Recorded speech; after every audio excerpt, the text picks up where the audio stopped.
जी विद्यार्थियों, आज हम एक नए वीडियो के साथ आज हम पढ़ेंगे एक मनोवैज्ञानिक के बारे में जिसका नाम है एरिक्सन।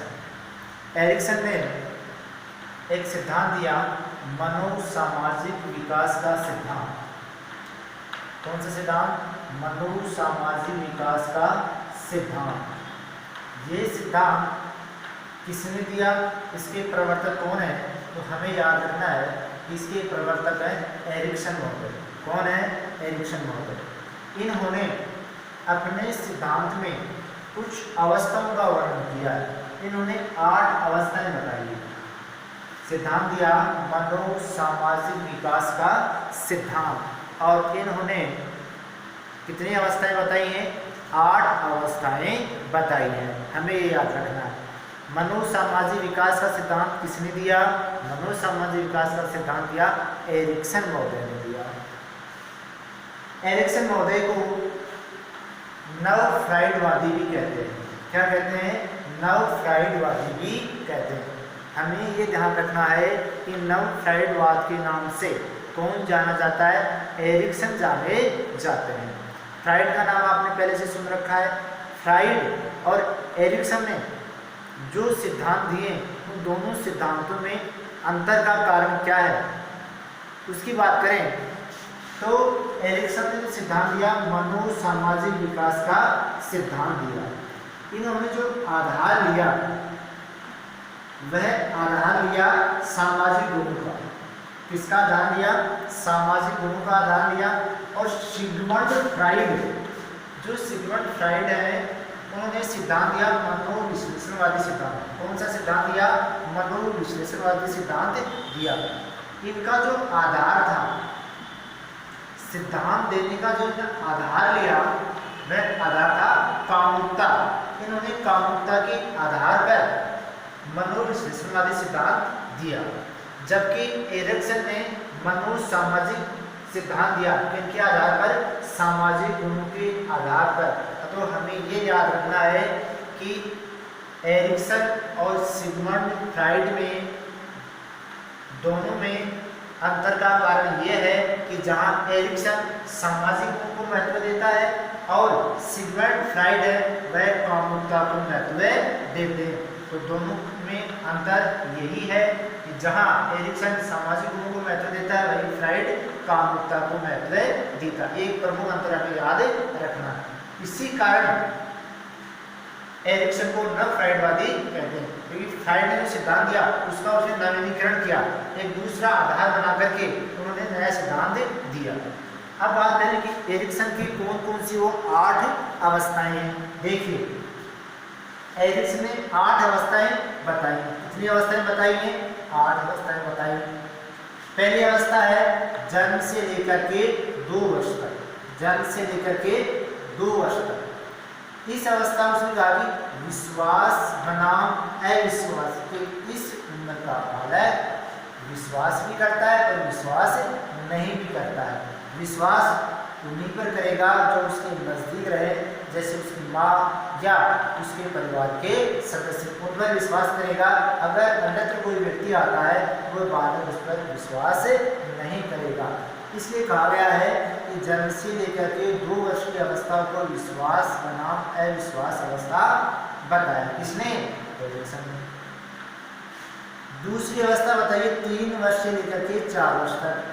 स्वतंत्रता बनाम संदेह की अवस्था, कि बालक इस अवस्था में स्वतंत्र रहना चाहता है, बंधन में रहना चाहता है, और संदेह की दृष्टि से किसी दूसरे व्यक्ति के आ जाने पर वह या तो संदेह करता है या संदेह इसलिए करता है क्योंकि उसको पहचानता नहीं है। कोई बार बार उसे अनजान व्यक्ति उनको बुलाता है, बुला करता है, तो वो अपने आप को लज्जित महसूस समझता है, उसको लज्जा जाती है। 5 से 6 वर्ष की अवस्था को उसने कहा कि आत्मबल व अपराध की अवस्था का है। आत्मबल का मतलब ये है कि वह जो भी कार्य करेगा अपनी इच्छा के अनुसार करेगा। 6 से 7 वर्ष की अवस्था में उसने क्या कहा है? परिश्रम व हिंसा की अवस्था कहा उसने। 5वीं अवस्था को उसने 13 से 18 वर्ष को लिया है, पहचान और भूमिका का ध्यान।